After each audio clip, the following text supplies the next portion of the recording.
All right, welcome to another deep dive.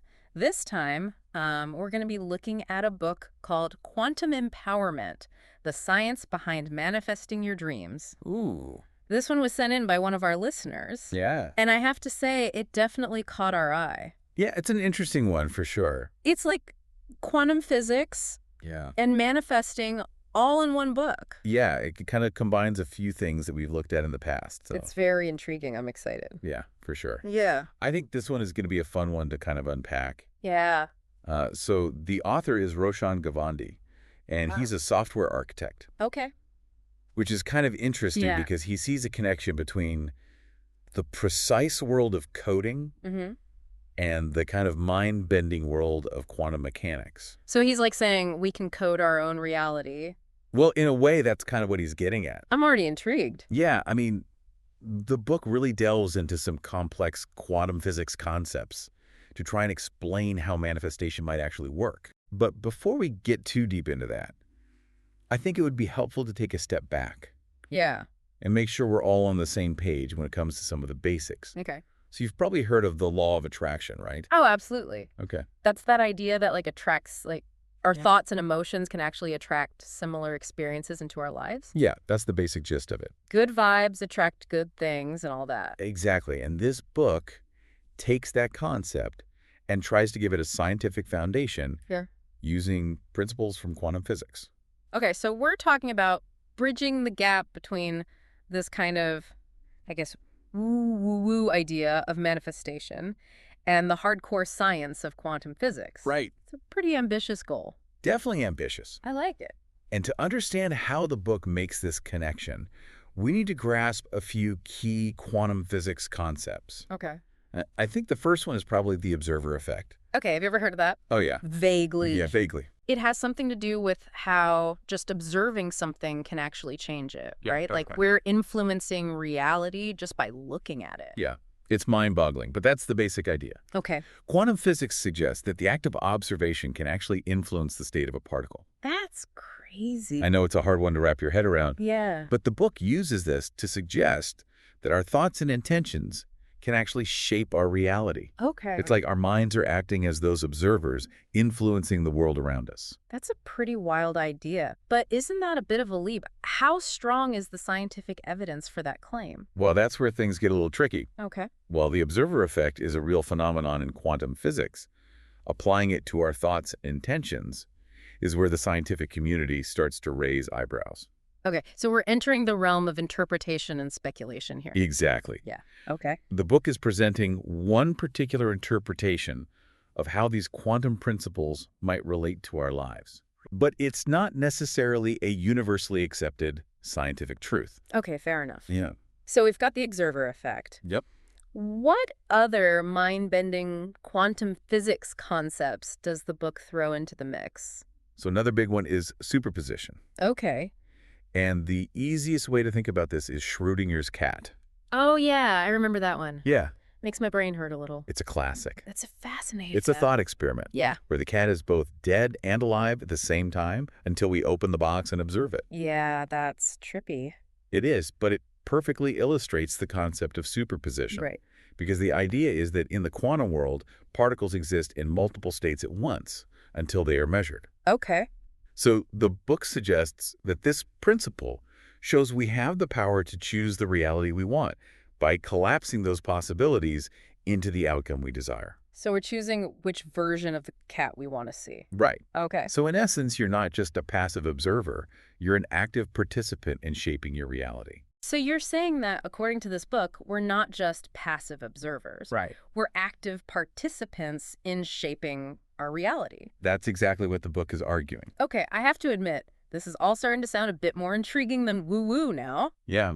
But how does the book actually propose we do this? Right? How do we go from understanding these heady quantum principles to actually manifesting our dream life? So that's where the book transitions from theoretical physics to practical application.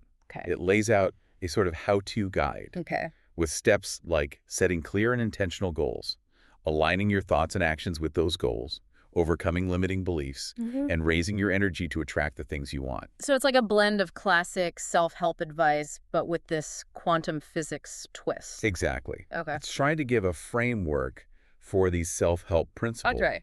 and suggesting that they work because they're aligned with these underlying laws of the universe. Okay, so we've I- got the big picture. Yeah. This wild world of quantum physics and how the book tries to apply it to personal growth. Right. Now, I'm curious, who exactly is this book targeting? Who is Roshan Gavandi trying to reach with this message? It seems to be aiming for a pretty wide audience. Okay. So I think anyone who's ever felt that sort of woo-woo pull of manifesting, Uh-huh. but also has a healthy curiosity about science. Okay. You know, the kind of folks who are fascinated by the idea that these seemingly out there concepts might actually have some basis in scientific principles. Right, it's like it's speaking to that part of us that wants to believe in magic, Yeah? but also needs a little bit of logic and reason to back it up. Like, Correct. show me the science behind the magic trick. Exactly. I like that. Yeah, it's a good way to put it. Okay, so we've talked about the observer effect and superposition. Right. Two pretty trippy concepts from quantum physics. Yeah, they are pretty mind-bending.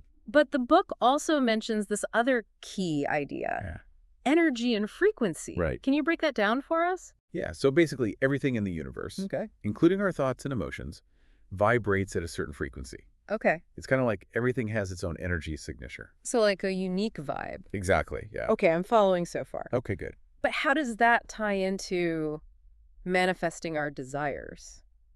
So the book argues that similar frequencies attract each other. Okay. So if you want to attract something into your life, you need to align your own energy and frequency with that thing. So if I'm vibrating at a, like, broke frequency, Uh-huh. I'm going to keep attracting more broke experiences. Potentially, yeah. And if I want to attract abundance, I need to shift my frequency to match that. That's the basic idea. Okay, It's about becoming a vibrational match for things you want to experience. got it.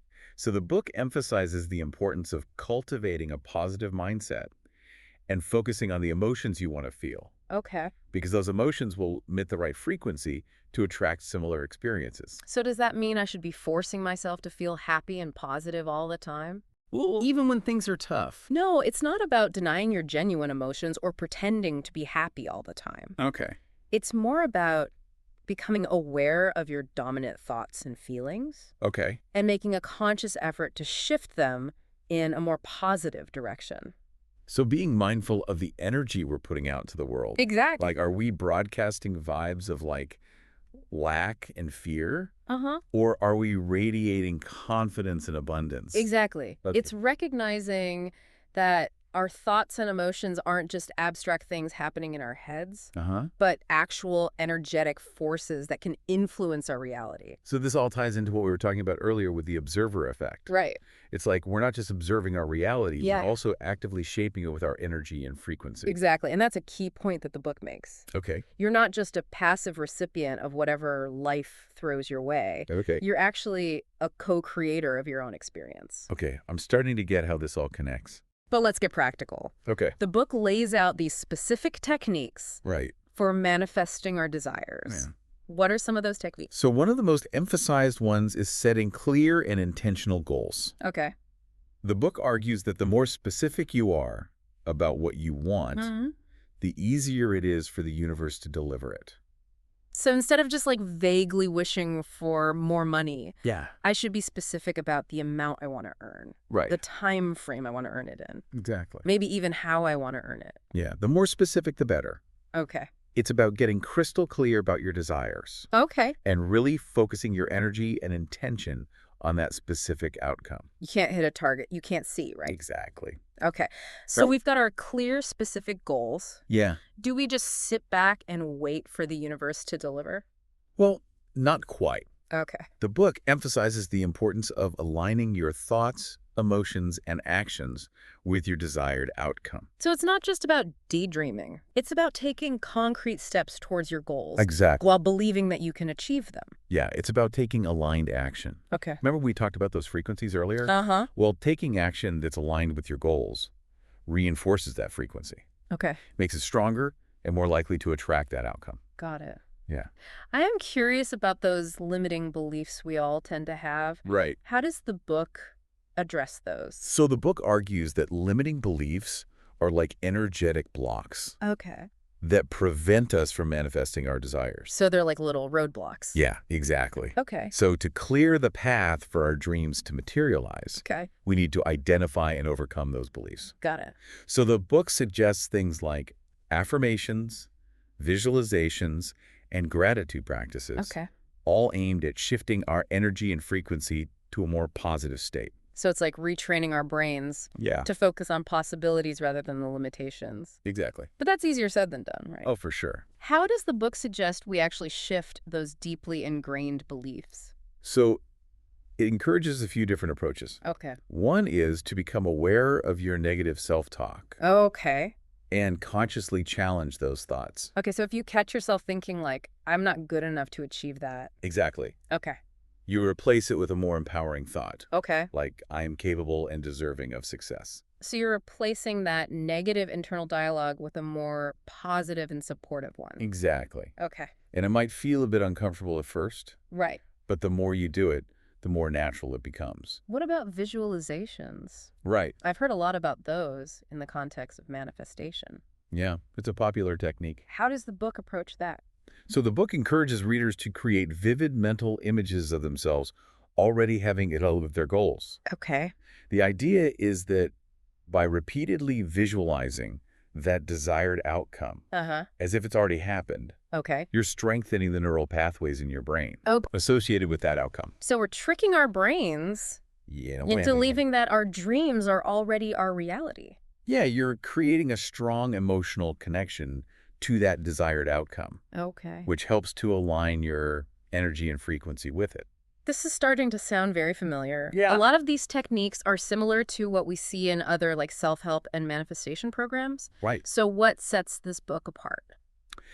So I think what sets it apart is that it attempts to ground these practices in the principles of quantum physics. Okay. It's not just about positive thinking. Right. It's suggesting that these practices work because they're aligned with these underlying laws of the universe. So it's appealing to both the logical, scientific side of our brains Uh-huh. and the part of us that yearns for a little magic and possibility. Exactly. Okay. But whether or not you buy into that connection is up to you. Right. But even if you take the quantum physics aspect with a grain of salt, I think the book's emphasis on clarity, intention, aligned action, and overcoming limiting beliefs Yeah.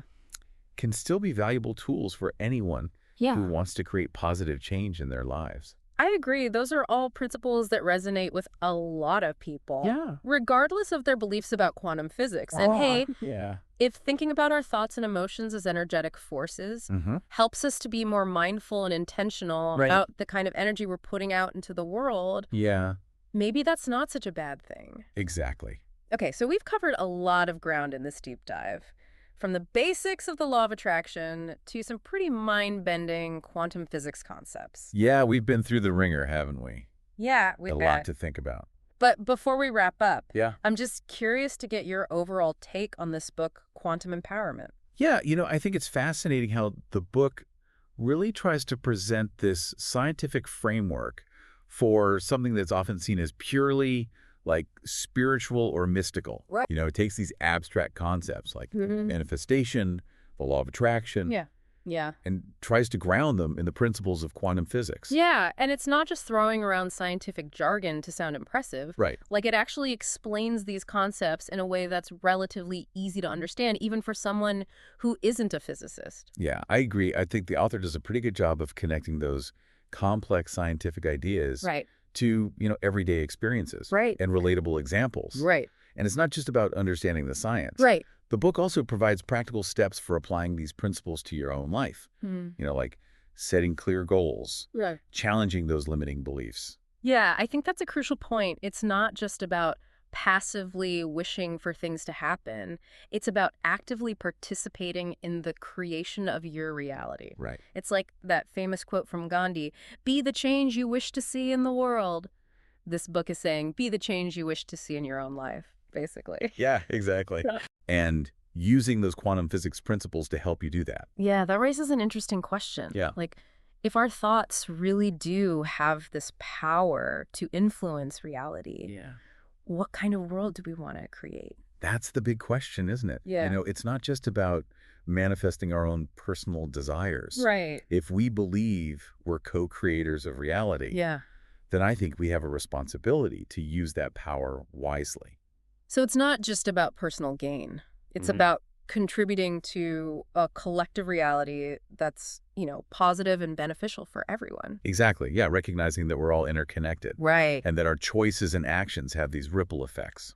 That's a powerful message. Yeah, It suggests that manifestation isn't just about, like, personal gain. right. It's about creating a world that we can all thrive in. Absolutely. So there you have it. Yeah. Our deep dive into quantum empowerment, the science behind manifesting your dreams. It was a mouthful. Yeah, it was a long title. Whether you're a believer in manifestation or a skeptic, Yeah. I think we can agree this book offers a fascinating perspective on the intersection of science and personal growth. Definitely. Encourages us to think outside the box a little bit. Yeah, and maybe it inspires us to tap into our own power as conscious creators of our reality. Exactly. Well, thank you so much for diving deep with us today. Yeah, it's been a pleasure. All right, we'll catch you in the next one.